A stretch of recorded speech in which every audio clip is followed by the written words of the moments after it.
So now that we have this deep level of trauma, for those of you that have been participating, quizzes that are set up to really test yourself and see, where you are within that information. And, as we move forward with these trainings and watch parties around that, right? That's going to be a level of knowingness on my part as to, right, the embeddedness of the information. Yeah, does that make sense? So I'd love for you guys to get in there and play with that, right? Okay, so now that we have been through, this deep dive into the complexities of trauma, I want to go back to the actions, right? The quantum actions. Now, we've lived in a world where these processes were just an idea. They were something that's talked about, right? And we've kind of gotten into, the comparisons between quantum jumping and astral travel and the actions necessary to do that. And, as we get into these quantum actions that, right, create the cycles that we cause karma or PTSD, yeah, we have to recognize the level of mastery with which these kids are operating. Now, the reason why I call up this Dr. Strange is because there's a scene in there that, and I got in trouble for showing it, so you guys can go look it up, but there's a scene in there that very much depicts her like physically hitting him and jarring him and knocking his astral body out of his physical body. Well, these children, their body is just an idea. It hasn't been very long that they had it, right? So for a kid, right, to have a huge jar, right? We're watching this with my grandchildren right now, right? One of our kids has some difficulty controlling his body, and the little girl is Miss Happy-Go-Lucky, and she gets sideswiped, right, with this jarring physical input or verbal input that throws her out of her body, right? And that is a physical action that in the level of mastery, right, gives us the ability to quantum jump, astral travel, time travel, all these amazing things that adults study really hard to learn. These kids are doing very instinctually with the need to just run away, right? How can you run away when somebody 4 times your size is holding you down, possibly, right? Energetically, they can get out of there. Right now, the complexity of that, of being outside of your body and watching yourself live. One thing that became very clear to me when I was studying astral travel was, they advised you to never do that alone. Always have a partner. Firstly, time is very different everywhere but here, right? And, being able to locate your astral body and understand how to get back in, right? Now that's for adults. So we have to recognize for a child who is, say, 3 years old, right? That child may not remember being in. They may not remember the difference. We have to recognize a child isn't like looking at the past. They're thinking about what they're going to do next. So that idea of like tracing back is not a thought that kids have. We have developed that as adults, yeah?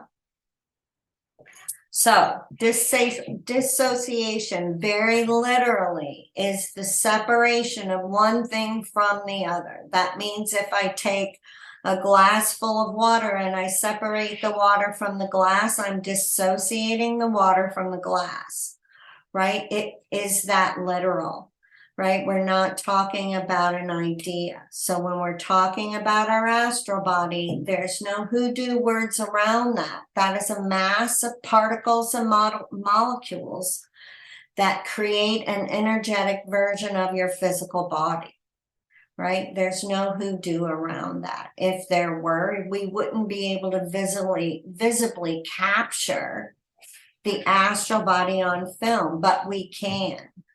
Right? So that connection of bringing this into the same equality as we think about our physical systems is necessary to be able to untangle this, right?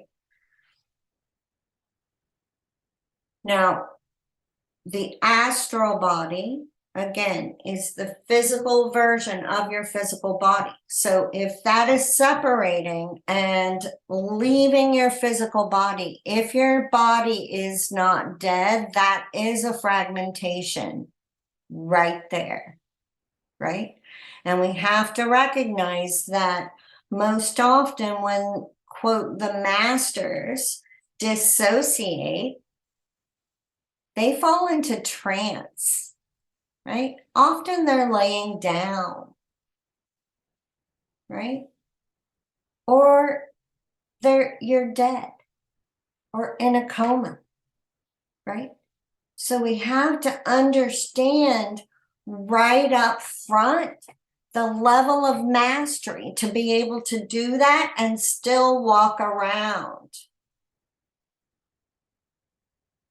Get me? Right? Edward Casey, flat out. Right? A lot of people, now when they have a very abrupt transition that was not, I want to say conscious, but it's never conscious, but there is more consciousness around some of those exits than others. But like those huge moments, that's when people, quote, short out or they pass out. Right? They drop down, they're going into trance. When a person is in trance, they can hear you, right? That was a piece that baffled my doctors over and over again, was that I could hear. I could always hear. I couldn't talk. I couldn't move my body, right? I couldn't really think. Well, I could think, which was interesting. I could think and I could hear, but I couldn't talk and I couldn't move, right? And they would say that I wasn't having a seizure or nobody could really say what I was having. And what was really true is I was dropping into trance, right? And often in those moments I would have these experiences that could be labeled a, quote, psychosis, right? Now, through my years, I can say, now I want to say that I use myself, for example, for number one, I've thought about it and I do have permission, right? And so when I'm using my examples, they are examples that I've witnessed over and over and over again through the 7 years of me doing this with people. Yeah, so, but I do feel an integrity using my own examples. Yeah, so I just wanted to say that. I could also remember as a kid, like feeling like I could see myself and see everyone and see what was going on in every room of the house all at the same time. Right now, that is where it starts becoming a problem because we're super diffused at that point, right? And our body starts falling into decay, right? Now, this out-of-body experience is, as I began to study meditation, all of the psychic ability stuff, right? I realized that, you know, this ability was utilized in most everything, right? Transcendental meditation. What are they doing? They're transcending their body. They're exiting their body and rising to different dimension, right? Accessing different dimensions. When we're time traveling, when we're quantum jumping, when we're astral traveling, clairvoyance, spatial clairvoyance, right? You know, all those things utilize that ability to separate. And I want us to recognize that being able to do that while still, quote, functioning is the next level of mastery, not a dysfunction. So the very first quantum action in the creation of the entanglement that creates the cycles of PTSD or karma, same thing, yeah, is dissociation, is the separation of the astral body from the physical body, right? Now, the first problem with children, again, is their body's just an idea. They just got here, right? Having their body hasn't been a huge benefit, right? And kids like forget what they had to eat 3 seconds before, right? Kids aren't in that past. They're very present, and they forget what it's like to be in, right? And depending on the earlier that starts happening, the earlier these hits happen, right? The less consciousness that is involved in the pattern of creating these loops, because it is a survival mechanism at that point, right? It becomes autoresponder. Let me get out of here, right? It's not like they can really run away because somebody has control over their body, right? So getting out is like, it's the most literal getting out that a person can do. It's like running away from your house. Quantum action number 1 is dissociation, right? That is the foundational principle that quantum was built from, right? When my psychiatrist looked at me and said to me, like, I don't even know how to help you anymore, but I know you're not in there. Where am I? I don't know. How do I get back in? I don't know, right? Those are foundational principles, and they're things that psychiatrists and therapists and counselors witness and know. There are even labels for it, right? Derealization, depersonalization, DID. There's a lot of labels over the symptoms of us not being in our body. So when a person says to you, I feel empty, separate, and alone, they are. Their body is separate and alone, and their astral body is separate and alone, and they should not be separate. Yeah. Now we are, again, every physical system we have has an energetic duplicate. So our soul is the energetic duplicate of our heart. Our astral body is not our soul. Our astral body houses your soul. So our soul being like an organ, like the most vital organ, like our heart, we have to recognize that if this astral body is being diffused and fragmented and fragmented and diffused, that, you know, there will come a moment where this soul is very vulnerable. Yeah, it really does. It's well, I mean, the soul is a mystery, but you're saying it's associated. The astral body is the home of the soul. Everything. I mean, even NASA is right doing research around our DNA being the physical duplicate of our chakra system, right? Everything. I mean, way back to the master, as above, so below. And this is below, right? So everything we have physically, energetically, there's a duplicate.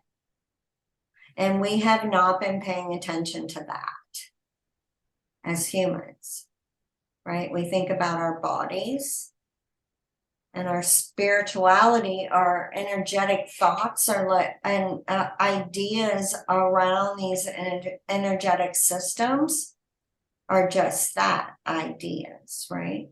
But yes, every system we have within this physical body has an energetic system that operates fairly similarly. Yeah. So just like the gut being the lower portion of the wisdom circuit, oftentimes, like I'm working with these two women right now that just are constantly eating to fill this hole. What do you think the hole could be but the wisdom circuit and that lower portion not being connected or activated, right? The feeling of that not being activated is like a whole hollowness in the front of your torso. So you're saying that by connecting the wisdom circuit fully, they'll stop overeating? Often that falls into balance because they're not trying to fill an empty hole. Yeah. Yeah. Because there is an instant fullness that is felt when that circuit is fully connected and we're actually activating the wisdom. We don't have brain cells in our gut by accident. Yeah. Right. And we act like that's just like a no thing. Right. We don't have brain cells, thinking brain cells in your heart for no reason. Right. So when that circuit is not connected, right, it's impossible to have discerning thought. Right? We don't have access to the full amount of information. It's like trying to build your whole life from the information of one book.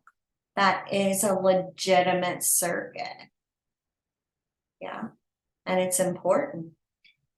So a near-death experience, astral travel, quantum jumping, time travel, transcendental meditation, all begin with an out-of-body experience. Each one of those high-level experiences all begin with a separation of the astral body from the physical body. To the degree defines the experience. Right? If I take my complete astral body out of my physical body, my body is going to be dead. Right? Our astral body is our life force. It is the energetic, holds all the energetic systems, right, of our humanness. So how come you didn't mention dissociation too? I have been. That's what do you mean? Oh, I just in the previous slide. So dissociation, near-death experience, all of those are all out-of-body experiences. Absolutely. Dissociation is an out-of-body experience, Yeah. right?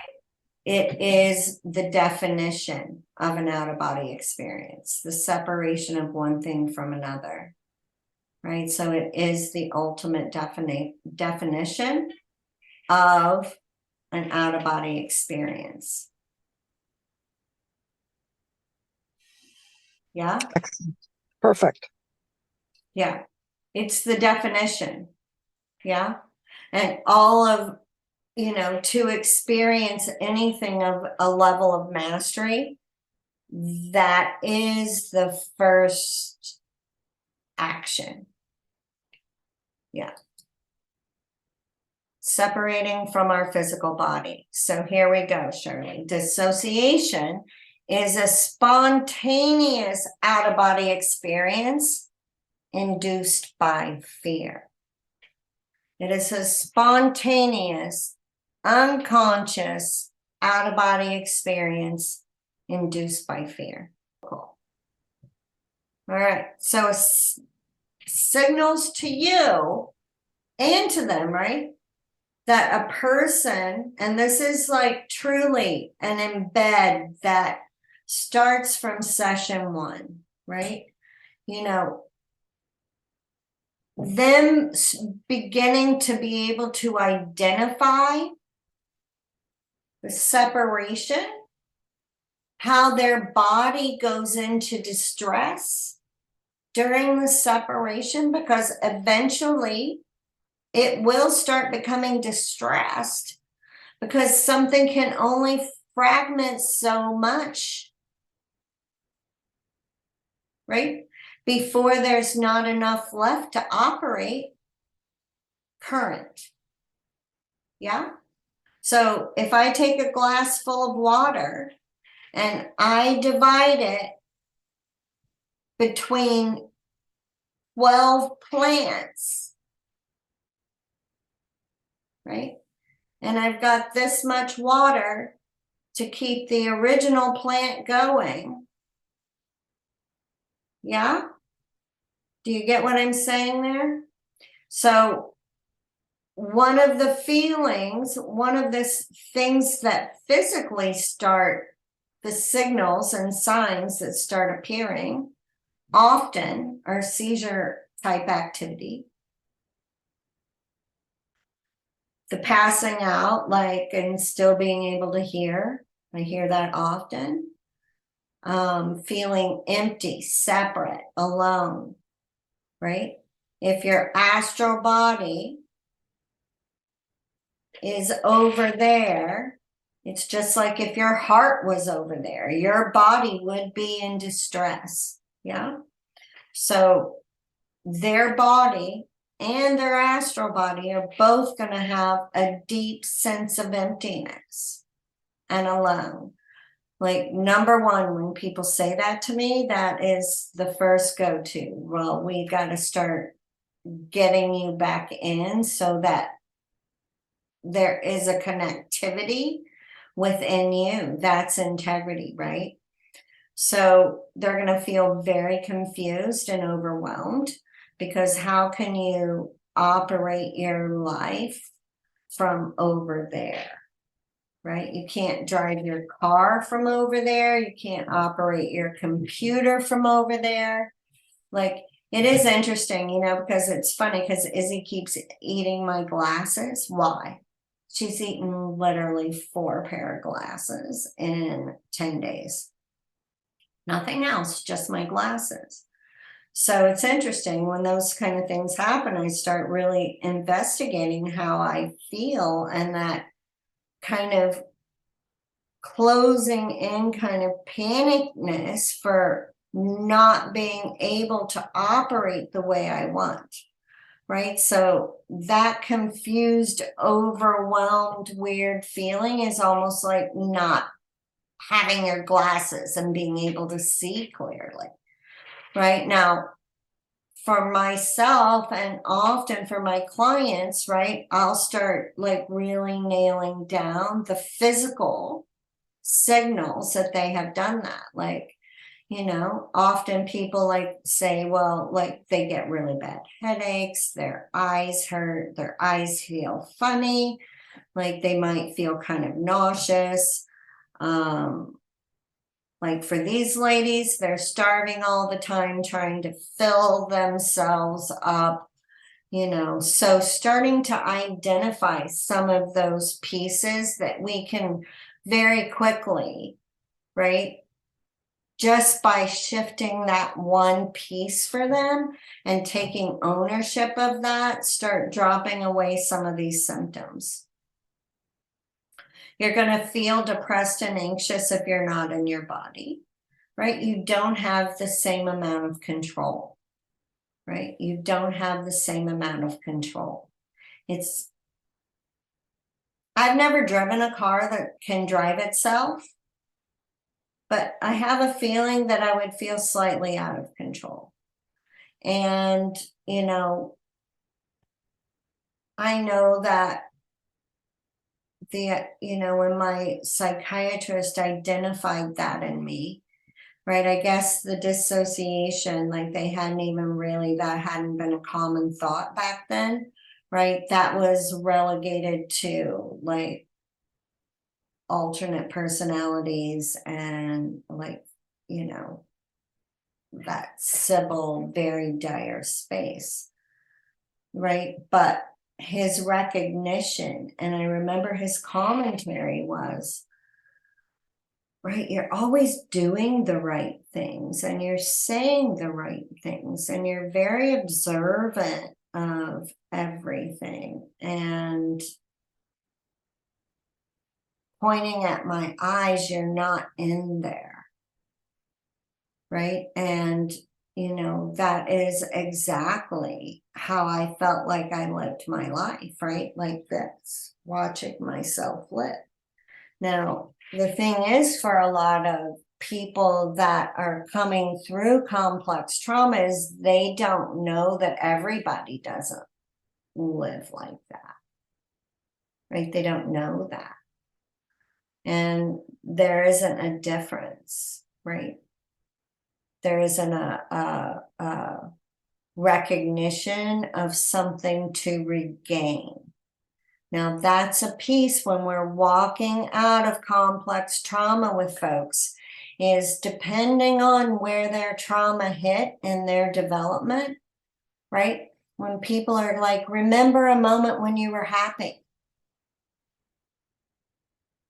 Remember a moment where you just felt like your world was perfect, right? Remember a moment when you felt safe, right? Therapists used to say those sorts of things to me all the time, right? Without a recognition that there's not anything to go back to, right? And that idea is something that, you know, we end up bumping up against as we're walking someone out, is that they're always wanting to go back to something, to an idea of a time when they were happy, right? And that space of recognition around, honey, if things were perfect and things were great, we wouldn't be here right now. So let's try to create something new and different and not regain like a level of okayness where you're strong arming and holding everything together, right? Because outwardly, right, there was a period in my life where I was super successful by everybody's eyes. And my doctors would dismiss me because I was super successful. And, right, nobody recognized that I couldn't go home at night. Right, I would go sit in a park trying to put my Scotch tape back on, right? Trying to get back in my body, trying to care about anyone else's needs, right? Other than like, just let me go get in bed. Yeah.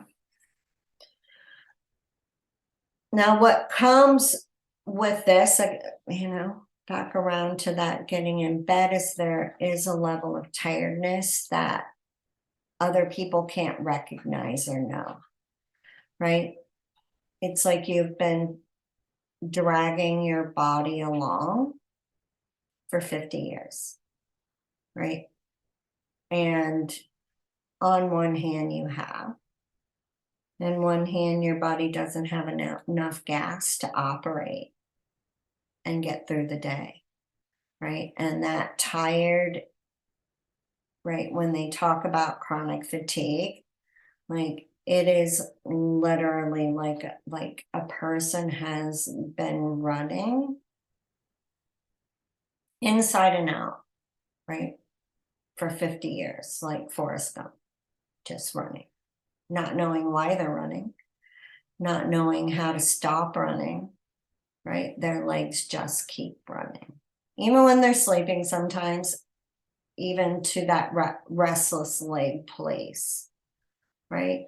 So there's a deep inner permission as we're coming into integrity and alignment around permission to rest. Now, what's interesting in the running is in a meditation, one time I heard, like, I was getting visions of myself running, and I was just like, holy, now this was before Forrest Gump, but I totally got what he was doing, right? And I was like, oh my gosh, like, how do I just stop running? And you know, I would have so many healers tell me, okay, like, I'm gonna come get you, we're gonna stop running, we're gonna go sit over here. And you know, I'd be like, I don't know what you're doing or saying to me. I feel no different. I am just running.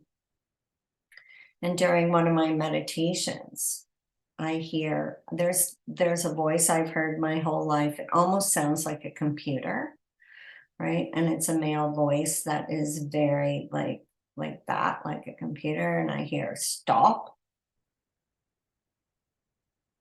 And it was like, I stopped. And it was like, turn around. I turn around, and who's chasing me but me? All of my fragments, right? All of the fragments were chasing me. They want to come back. They want to be found. Our astral body, those particles, like if we come out of the hoodoo, right, and the idea column, those particles are meant to be a whole, right? So they're like magnets searching for the rest of themselves all the time, right? Always searching. And with that recognition, I started seeing the children around other people, right? And I was like, okay, well, I'm not the only one that's been running like that, yeah? Now, to the level of this dissociation and that derealism, right? I can definitely remember my mother touching me and being able to see her touch me, but not feel her touch me, right? And I very aware of that recognition and awareness of like, uh-oh, what's going on? Something feels very odd, right? And I'm sure at that point, like there was enough amnesia and enough reality hops that, you know, maybe I didn't recognize her touch, right? There is also a syndrome that comes from being saved over and over again by the same person, by the same situation. Yeah, so pretty soon the child doesn't remember being saved, right? Because it's of no value. And that happens often as well, where parents, one or the other, will come in and swoop in, yeah, and act like the savior and swoop the kid over and get them all patched up. And then tomorrow stand and watch while it happens again. And they swoop in again, right? I think they call that the savior syndrome or something like that, right? And, you know, that recognition, I'm sure, was moving into that where my mother just disappeared from my memory, right? Like there is a point in time where she just disappears from my memory, right? And it's interesting when, you know, I wrote Chronicles, or what started as Junebug, that's something the editors and everybody that read it picked up, right? Where's your mom? Where's your mom? And I'm like, yeah, that's a good question. That's a real good question. Where was she? Right?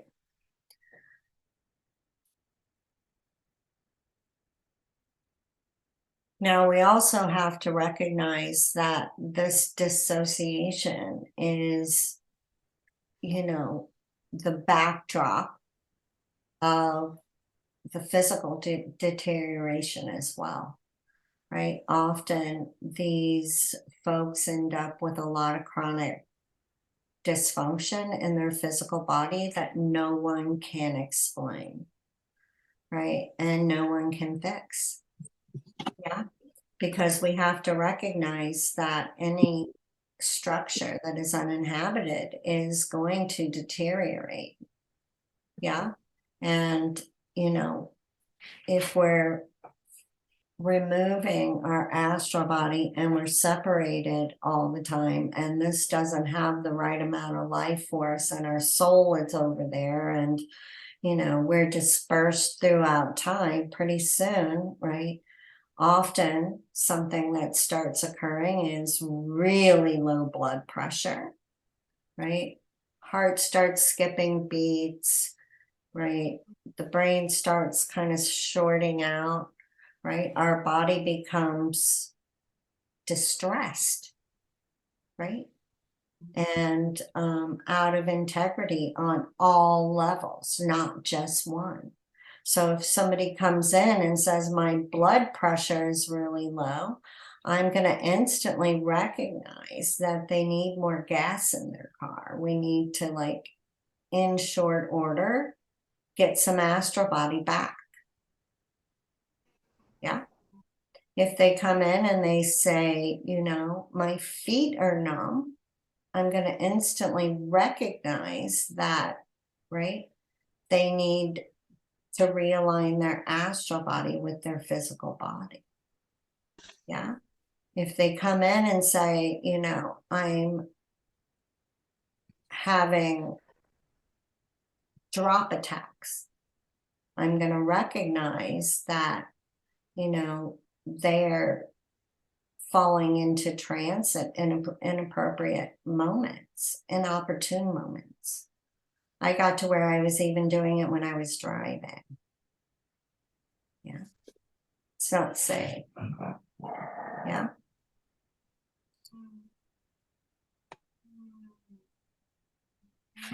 Now, often, right, with this concept, right, our clients are thinking that an idea, right? They're thinking that an idea. There's been no value in our current world around anything but our physicalness, right? And what shows up and affects our physicalness, right? So we have to realize that this is an exercise, right? And I'll tell people this is like, quote, physical therapy for dissociation. This is not grounding. Grounding is a hoodoo idea. Send your energy down to the center of the earth, and, you know, no, we are putting their astral body back in the vase it belongs in. That's real. There are molecules here, right? Science says, you know, that everything is going to behave on this planet. Every particle is going to behave the way we choose to think it's going to behave, right? There are experiments where the scientist walks out of the room and those particles duplicate and multiply and turn into flowers and mandalas and dance all around. And the scientist walks back in the room and it's like, "Arr, arr, arr, arr." We have to recognize this is more than just an idea. We are putting this person back together, right? They have had a bomb go off inside of them, and we're literally putting them back together. So this is physical therapy. Every time you meet with them, you're checking in, right? How's it going? Can you find the pulse in your toes? Are you looking out of your eyeballs? Right? Can you feel that tingling in the palms of your hands? That is you. That is you. Right? What we're trying to achieve spiritually cannot be attained if we do not understand energetically what we're doing. Right? When Buddha says be in the eye of the hurricane, that's because the energetic field, the astral or the auric field, is creating a buffer between your body and the world. That's not an idea. That's legitimate and true, right? If we acknowledge that it's legitimate and true. And that is something that, you know, we have to teach our clients. They're not going to just one time do that with you and even recognize, right, the change. Yeah, sometimes it's profound. And sometimes, like, it's such a dribble that you're putting back in, they're not going to notice. It's over and over and over, right? I know that when I shattered my arm, I went to physical therapy for 12 weeks. I didn't go once. And I had no expectation that one exercise was going to give me the use of my fingers. And that's something we really have to instill. That's your job, right? This is physical therapy for dissociating. Yeah. Oh, Yeah. Right. yeah. It's I'm just seeing you doing videos about these different things that you're talking about.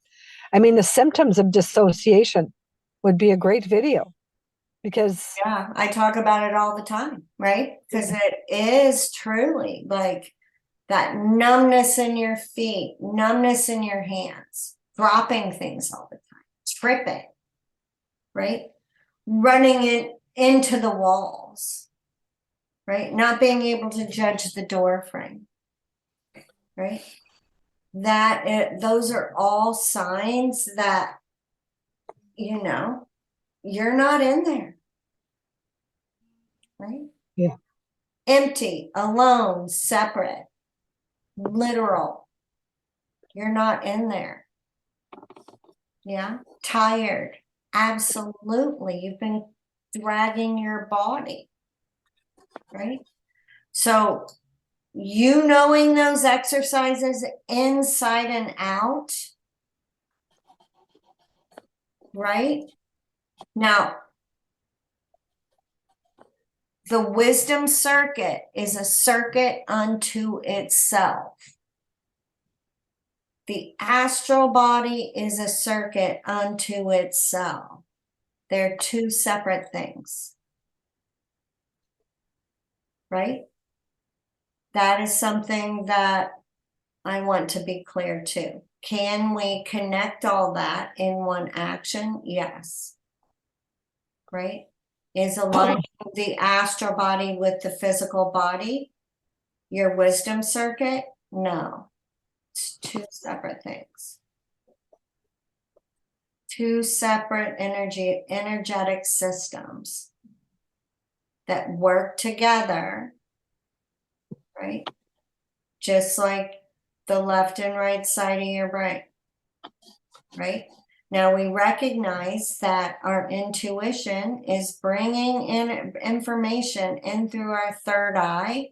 And for some reason, that's where our development as humans has stopped as far as recognition of receiving that information, right? We're receiving information through that entire circuit, not just your third eye.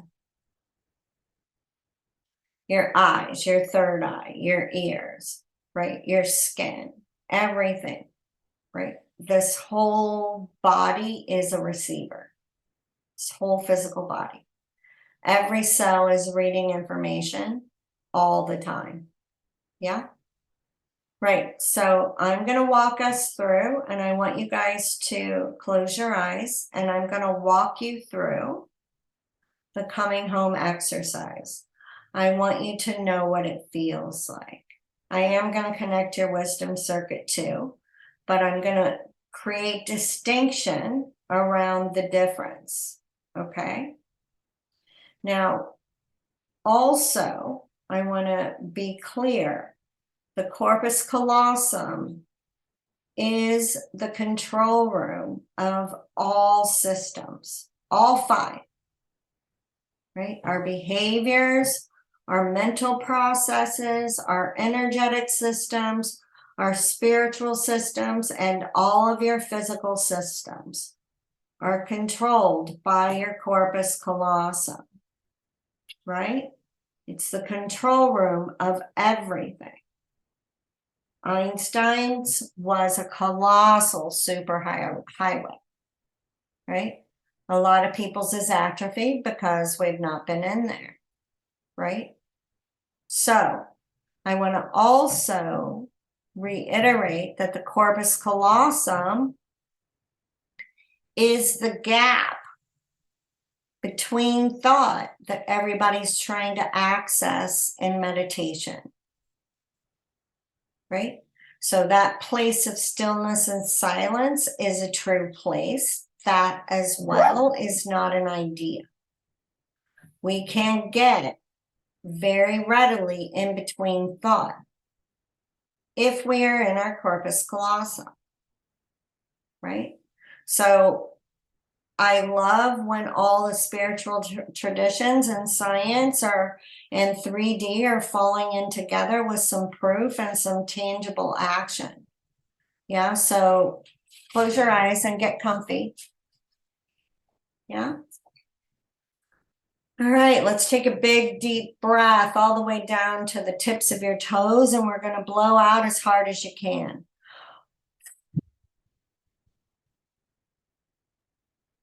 And again, big deep breath. Blow out. Big deep breath. Blow out. Right, now we're going to locate the crown of our head. If you're not in your body right now, we're going to practice getting out. Right? If you are in your body, we're going to practice getting out. If you're not in your body and you can see your body sitting in the room you're in, I want you to notice the perspective. And I'd like for you to bring your awareness to the crown of your head. We're going to locate the crown of your head, and we're going to drop down into your corpus callosum, right in the center of your brain, right? And we're going to allow yourself to find balance there, kind of like the bubble in a level. Yeah, we want both sides of your brain to feel the same. Right, now I want you to exercise. Right, going over, filling up that right brain. Coming back to center. And we're going to rock over into the left brain. Back to center. Now that congestion that's behind your eyes, we're going to draw that back into the corpus callosum as well. We're going to witness that information being funneled into the processing system.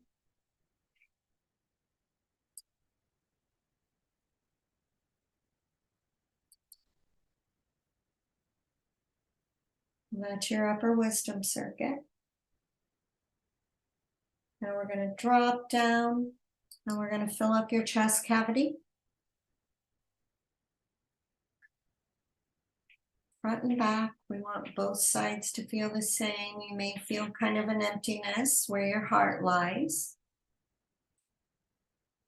Right, we're going to recognize that as we witness that circuit dropping down from your corpus callosum, activating all the brain cells in your heart muscle.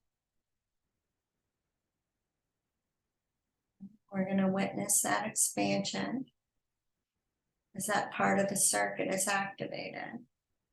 So we're flipping on the switches. Yeah. Now we're going to fill up your arms from the inside out, right, all the way down to the tips of your fingers. And we're going to bring our awareness to the palms of your hands. And we're going to take note of any tingling or vibration or swirling, any movement in the palms of your hands as you take ownership of your body.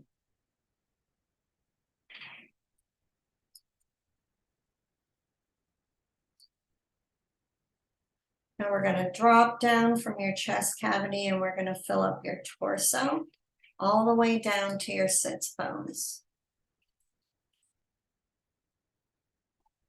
Now we want your butt to feel heavy.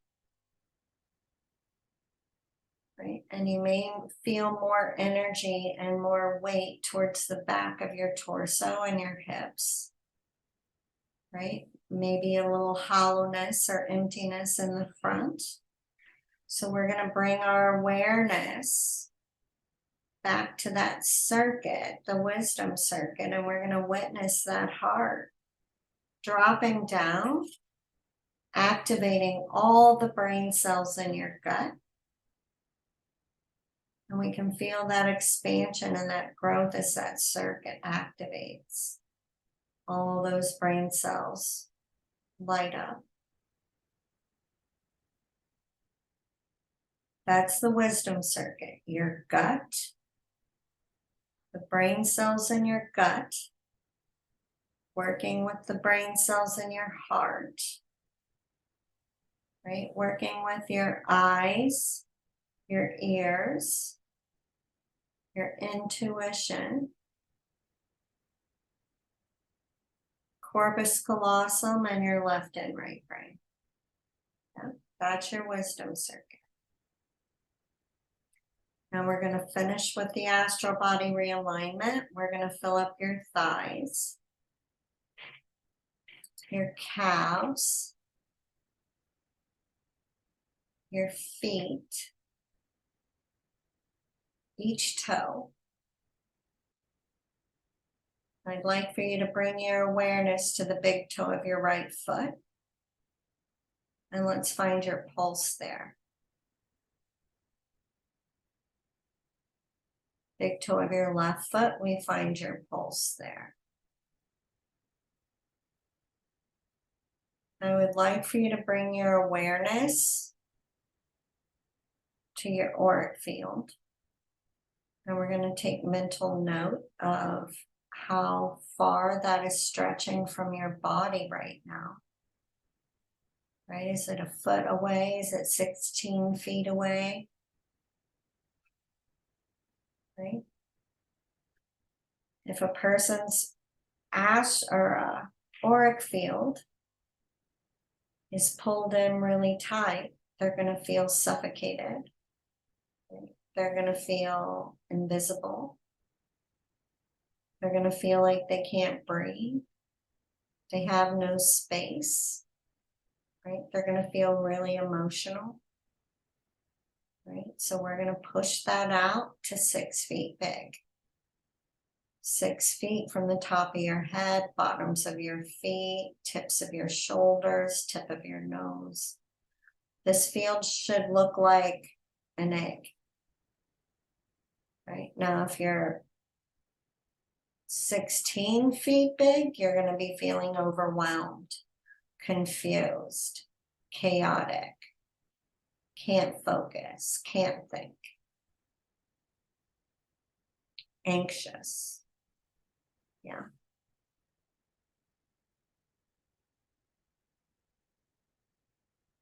And when we get to a person to this point, we're going to invite them, right, to start at the top of their head and scan down their physicalness, taking note of how they're feeling right now.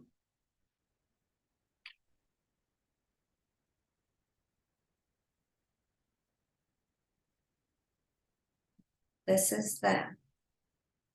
This is you. This is how you feel right now. Right? Most of our clients are highly sensitive empaths. Right? Understanding how you feel independent of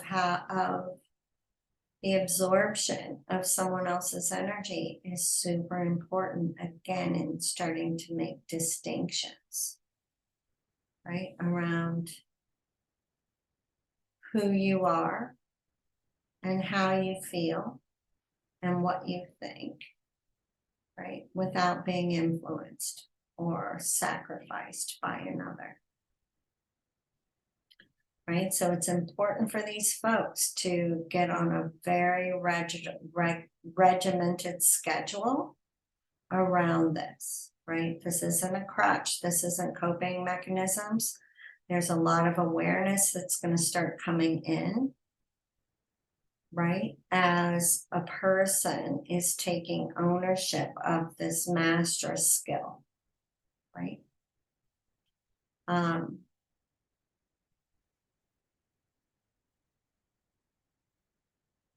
As an empath, right? We're always leaning out and taking everything that our auric field is reading and making it about ourselves, right? It's a disservice to the universe. It's a disservice to ourselves, and it's a disservice to the person's energy that we vampired off of them.